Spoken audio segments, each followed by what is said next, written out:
கோவையில் கோட்டை ஈஸ்வரன் கோயில் அந்த வாசலில் நடந்த ஒரு கார் வெடிப்பு.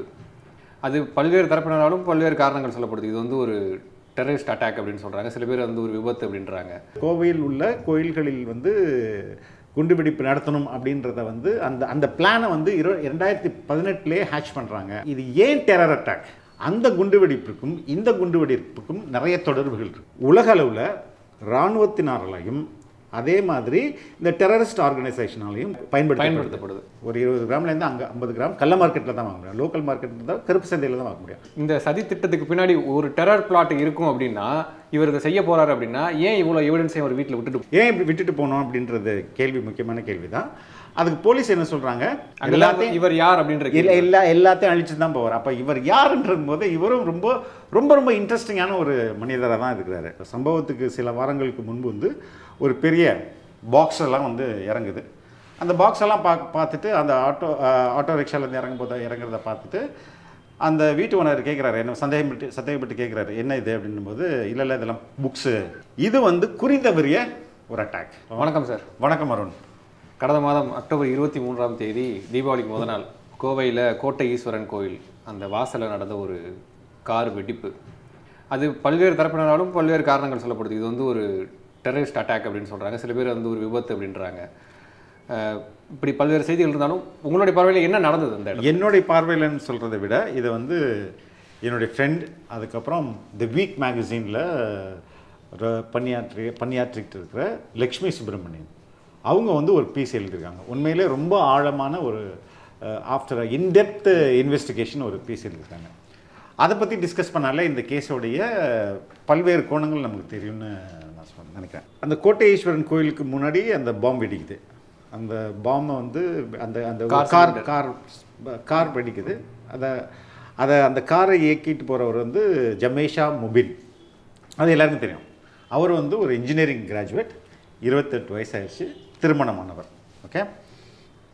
அந்த காரில் என்னென்னலாம் இருந்தது அப்படின்னா, 2 கேஸ் சிலிண்டர், அதுக்கு அடுத்தது எக்ஸ்ப்ளோசிவ் மெட்டீரியல்ஸ், ரொம்ப ஹைலி எக்ஸ்ப்ளோசிவ் மெட்டீரியல்ஸ் இருந்தது.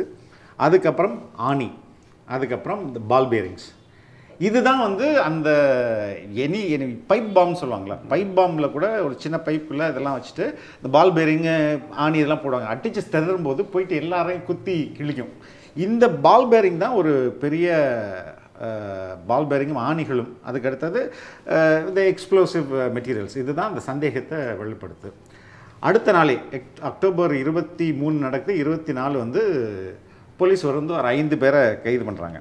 முகமது தாலாக், முகமது அசாருதீன், முகமது ரியாஸ், ஃபெரோஸ் இஸ்மாயில், முகமது நவாஸ் இஸ்மாயில்னு ஒரு 5 பேரை கைது பண்ணுறாங்க. அதுக்கு அடுத்த நாள் வந்து முபினுடைய ரொம்ப க்ளோஸ் அஸ்ரஃப் கான் அப்படின்றவரை அரெஸ்ட் பண்ணுறாங்க.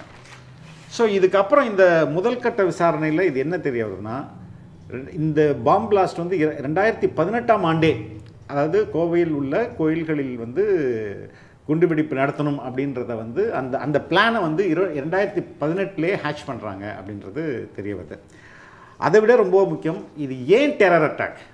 இது வந்து ஒரு சாதாரண ஒரு லோக்கல் குரூப் வந்து கூட பண்ணியிருக்கலாம், இல்லை இது வந்து ஒரு ஒரு ஒரு பல நாடுகளுக்கு தொடர்புடைய ஒரு டெரர் அட்டாக்காக இருக்க முடியுமா அப்படின்ற சந்தேகத்தை தான் லக்ஷ்மி முன் வச்சு அதுலேருந்து தான் அவங்களுடைய என்கொயரியை தொடர்றாங்க.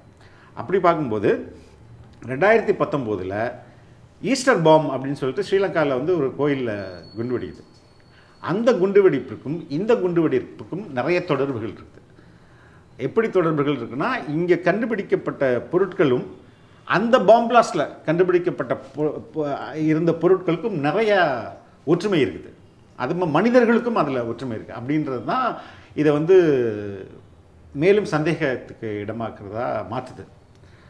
அதில் ஒரு பகுதியாக இப்போ வந்து என்ன சொல்கிறாங்கன்னா, முபின் வீட்டில் கிட்டத்தட்ட 109 பொருட்கள் கையகப்படுத்துகிறாங்க. அதில் வந்து தீப்பெட்டி, அதுக்கப்புறம் சின்ன சின்ன பொருட்கள், க்ளவுஸு, இது மாதிரிலாம்.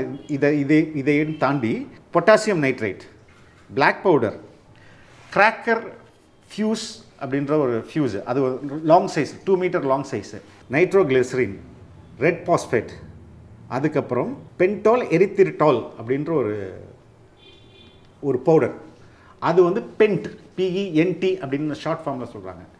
இதுதான் ரொம்ப முக்கியமான பொருள்.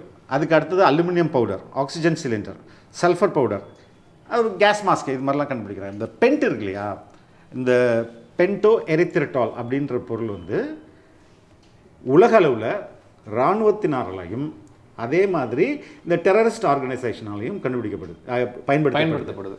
இது வந்து லோக்கல் மார்க்கெட்டில் தான், ஆன்லைனில் வாங்க முடியாது, லோக்கல் மார்க்கெட்டில் தான் வாங்க முடியும். அதுவும் பெரிய அளவில் வாங்க முடியாது. ஒரு 20 கிராம்லேருந்து அங்கே 50 கிராம் கள்ள மார்க்கெட்டில் தான் வாங்க முடியும். லோக்கல் மார்க்கெட்டில் தான், கருப்பு சந்தையில் தான் வாங்க முடியும். அந்த பொருள் இவர்கிட்ட இருக்குது. இந்த பொருளும் இந்த எல்லா காம்பினேஷன் தான் அந்த ஈஸ்டர் பிளாஸ்ட் ஸ்ரீலங்காலையும் கண்டுபிடிக்கப்படுது. இது மட்டும் இல்லாமல் இதை விட பல ஒற்றுமைகளும் கண்டுபிடிக்கப்படுது. இதில் இப்போ என்னென்னா, இப்போ இன்வெஸ்டிகேஷனில் என்ன சொல்கிறாங்கன்னா, இவர் வந்து ஒரு இந்த சதி திட்டத்துக்கு பின்னாடி ஒரு டெரர் பிளாட் இருக்கும் அப்படின்னா, இவர் இதை செய்ய போகிறாரு அப்படின்னா, ஏன் இவ்வளோ எவிடன்ஸையும் அவர் வீட்டில் விட்டுட்டு போகல? இல்லை, அது பின்னாடி நான் வரேனே, ஏன் இப்படி விட்டுட்டு போனோம் அப்படின்றது கேள்வி, முக்கியமான கேள்வி தான். அதுக்கு போலீஸ் என்ன சொல்கிறாங்க, இவர் மட்டுமே இருக்க மாட்டார், இவருக்கு பின்னாடி நிறைய பேர் இருப்பாங்க, அது விசாரணை தேவை வரும், அதுக்கான மூலையும் போகிறாங்க. பட் நீங்கள் சொன்ன மாதிரி அவர் வந்து இவ்வளோத்தையும் வீட்டில் விட்டுட்டு போய் பிளாஸ்ட் பண்ணியிருக்க மாட்டார். எல்லாத்தையும் இவர் யார் அப்படின்ற எல்லாத்தையும் அழிச்சு தான் போவார். அப்போ இவர் யாருன்றது போது இவரும் ரொம்ப ரொம்ப ரொம்ப இன்ட்ரெஸ்டிங்கான ஒரு மனிதராக தான் இருக்கிறாரு. முபின் எங்கே வேலை செய்கிறாருன்னா, ஹனி இதயத்துல்லா அப்படின்றவருடைய கடையில் வேலை செய்கிறார். ஹனி இதயத்துல்லா யாருன்னா, ஈஸ்டர் பாம்பிங்கில் தமிழகத்தில் கைது செய்யப்பட்ட அரெஸ்ட் ஆனவர். இப்போ இது ஒரு ஃபர்ஸ்ட் லிங்க் கிடைக்குது. அந்த அரெஸ்ட்டுக்கு பின்னாடி அவருடைய கடைகள்லாம் மூடப்படுது. அப்போ அந்த கடையிலேருந்து இவருக்கு வேலை போயிடுது. ரொம்ப குறைந்த இன்கமில் இவர் வாழ்ந்துகிட்டு இருக்கிறாரு. ஓகே, இவரோட மனைவி வந்து வாய் பேச முடியாத ஒரு பெண்ணை திருமணம் செய்கிறார். ரெண்டாவது, இவருடைய வழக்கம் வந்து எப்படின்னா, எல்லாரும் நமாஸ்க்கு போகும்போது, மசூதிக்கு போகும்போது இவர் வெளியிலே நிற்கிறது. எல்லாரும் போன பிறகு இவர் போய் தனியாக, அதாவது கூட்டு பிரார்த்தனை கலந்துக்க மாட்டார்னா, இதை வந்து பல முறை அவங்க வந்து எச்சரிக்கைங்க. அந்த ஜமாத்தில் வந்து சொல்லியிருக்காங்க, இது மாதிரி பண்ணாதீங்க அப்படின்னு சொல்லும்போது, அன்னையிலேருந்து நமாஸ்க்கு வந்து மசூதிக்கு போய் நமாஸ் பண்ணுறதை விட்டுட்டு வீட்டிலேயே வந்து ப்ராக்டிஸ் பண்ணுறது. இந்த மாடர்ன் மெடிசன் இருக்குல்ல, இந்த நவீன மருத்துவத்தில் கொஞ்சம் கூட நம்பிக்கை அவருக்கு இருக்கிறது இல்லை. அவர் வந்து கடந்த முறை ஒரு செஸ்ட் பெயின் வந்திருக்கு, அது கூட கேரளா போயிட்டு யுனானி மருத்துவம் தான். யுனானின்றது இஸ்லாமியர்களுடைய மருத்துவம், அது வந்து ரொம்ப பாரம்பரியம் மிக்க மருத்துவம் தான். அதில் இருந்தால் பட் இதெல்லாம் அவருடைய நம்பிக்கையை வந்து வெளிப்படுத்துகிற மாதிரி இருக்குது. அதே மாதிரி குழந்தைக்கு வந்து காய்ச்சல், இருமல் ரொம்ப சீரியஸாக இருந்தபோது கூட அவர் என்ன பண்ணியிருக்காரு, இந்த மெடிசன் அலோபதி போகக்கூடாது, நீ வந்து நாட்டு மருந்து தான் கொடுக்கணும்னு மனைவிக்கு இன்ஸ்ட்ரக்ட் பண்ணியிருக்கிறாரு. அதே போல் சில மாதங்களுக்கு முன்பு அவருக்கு என்ன பண்ணுதுன்னா, ஒரு 2 மாதத்துக்கு முன்னாடி கண் பார்வை கோளாறு வருது. அதுக்கு மட்டும்தான் போயிட்டு அவுட் பேஷண்ட்டாக போய் சர்ஜரி பண்ணிட்டு வர்றாரு. ஸோ ஒரு மாதிரி கொஞ்சம் அலூஃபாக வாழ்கிற ஒரு மனிதராக தான் இருக்கிறாரு. அவர் கோயம்புத்தூரில் வாடகை வீட்டில் தான் இருக்கிறார். அது ஜூன் மாதம் அந்த வீட்டுக்கு போகிறார்.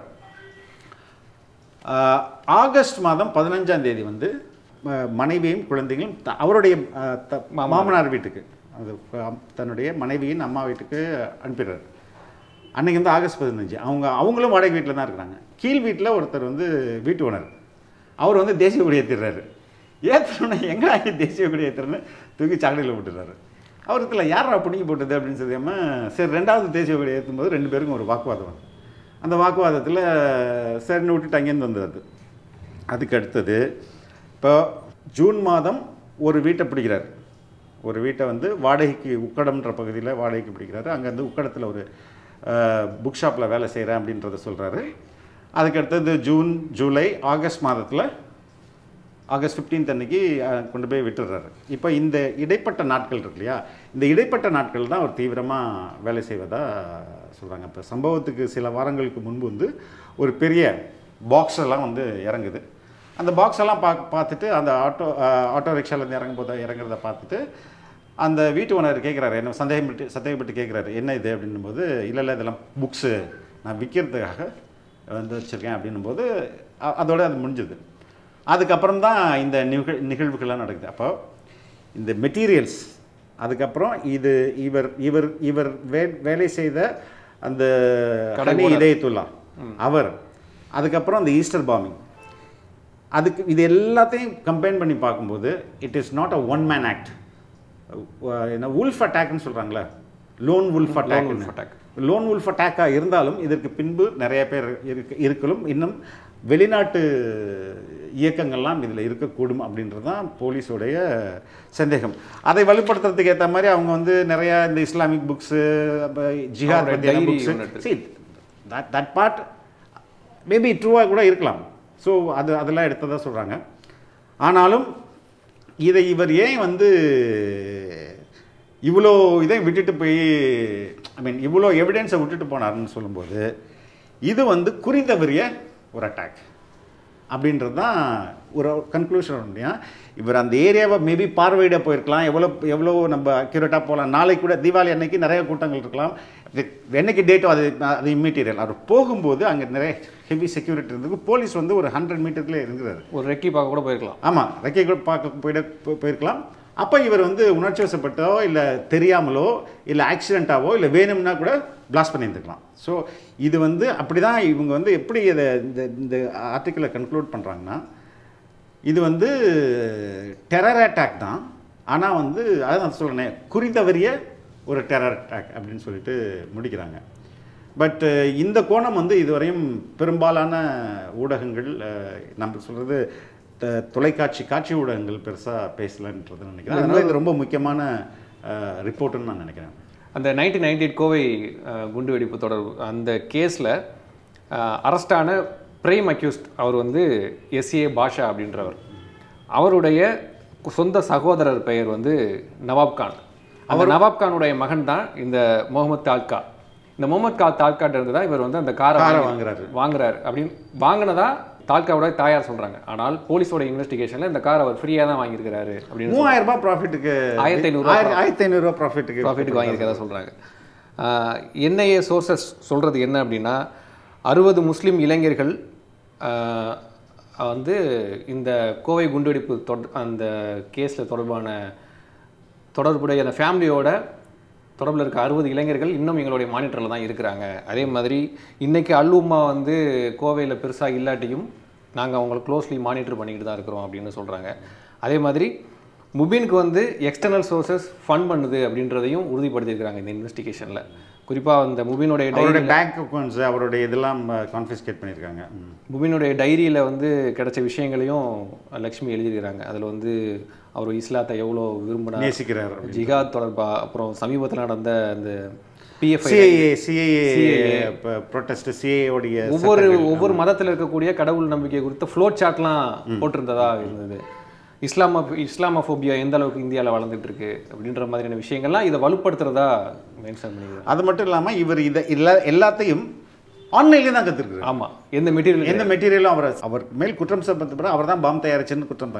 அதுக்கு வந்துட்டு அவர் எங்கே கற்றுக்கிட்டார் அப்படின்னா பெரும்பாலும் ஆன்லைன்லேருந்து கற்றுக்கிட்டார். ஆன்லைன்லேருந்து டவுன்லோட் பண்ணப்பட்ட பிடிஎஃப் ஃபைல்கள்லாம் கொஞ்சம் கிடச்சிருக்கு. ஸோ இவர் முபின் வந்து ஒரு முக்கியமான கேரக்டராக தான் இருக்க முடியும் இந்த இதில் அப்படின்றது தான் அந்த ஆர்டிக்கல் படிக்கிறவங்களுக்கும் ஆர்டிக்கல் எழுதுகிறவங்களுக்கும் ஒரு சந்தேகமாக இருக்குது. ரொம்ப நன்றி சார். நன்றி அவர். தேங்க்யூ.